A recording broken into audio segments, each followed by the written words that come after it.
Ah, l'univers d'HDT, si proche de celui que nous connaissons aujourd'hui et pourtant infiniment plus complexe en l'espace de quelques années. Un univers où nos convictions et notre courage déterminaient si nous étions dans le camp des faibles, des suiveurs, ou bien de ceux qui allaient faire changer les choses.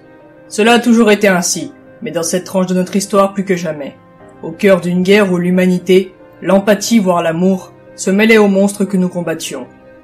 Je n'ai connu que très peu cette époque, et même après ce témoignage que je vais vous narrer, je ne saurais vous dire dans quel camp je me serais rangé. J'ignore encore comment tout cela se terminera. Je le saurai lors d'une prochaine rencontre avec Monsieur Viktorovitch. En attendant, je vais m'acagnarder sur la laborieuse tâche qu'est de remettre tous les événements dans l'ordre. Tout commença au cours du millénaire dernier, plus précisément autour de 1963, où parmi la population humaine, le développement d'une nouvelle espèce fut noté. Ils avaient une apparence humanoïde et tendaient à s'intégrer comme leurs frères Homo sapiens.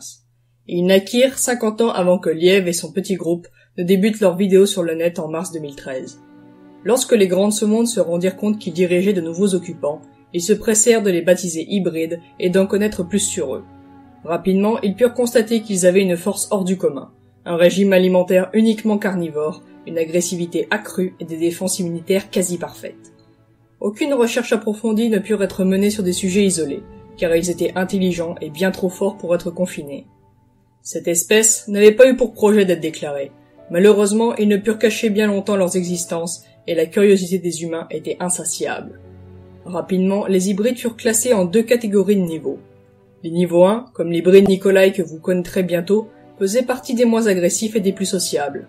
Ils avaient la particularité d'avoir 2 yeux verts émeraude. Les niveaux 2, quant à eux, étaient plus violents, vicieux et moins dociles, comme l'hybride Wild, qui était porteur d'un œil vert et d'un œil rouge. Malgré quelques incidents de temps à autre, la cohabitation demeura possible dans une évidente évolution de notre monde.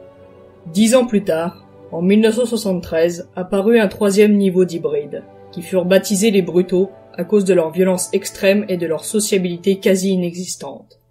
Beaucoup de bagarres furent recensées avec d'autres hybrides, car ils salissaient l'image de leur espèce en agissant comme des animaux.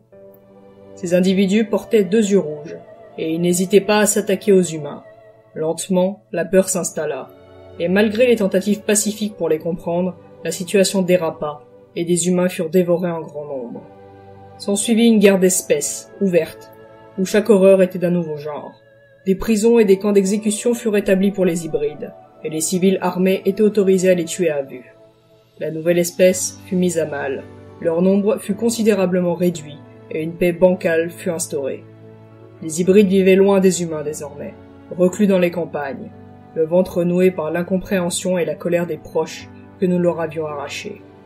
20 longues années s'écoulèrent jusqu'en 1993. Les hybrides refaisaient surface, et avec eux les humains qui les avaient aidés.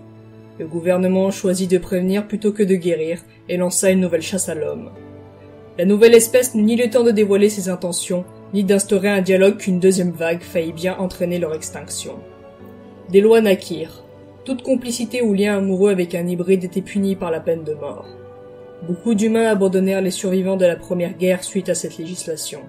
Ils les avaient aidés, mais ils ne voulaient pas risquer leur vie en continuant de le faire. Les hybrides se prirent alors en main, avec la haine au ventre, et créèrent des poches de résistance un peu partout sur Terre. Les années passèrent et ils attendaient, lentement, que leur nombre augmente de nouveau et qu'une opportunité se présente pour leur permettre une vengeance sanglante. Du côté des humains, les mentalités évoluèrent et des discussions eurent lieu.